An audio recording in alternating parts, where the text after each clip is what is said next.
skutt på den fjerde. Jeg tror det hører liksom med, tror jeg, for at det er noe som heter Selbu-champagne. Dæven, sånn Simen der. Ja, fikk studium snart jul. Og det som var Nyko. Nei, men husker på en gang, det var en radioreporter fra Tromsø som ringte meg og så lurte på Selbu-champagne. Vi skal spille den snart siden og sånn.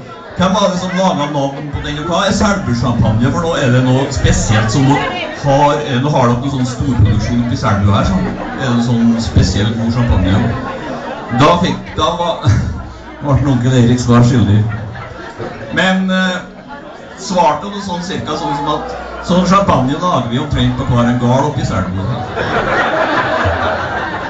Her kommer Selbu-champagne, sikkert.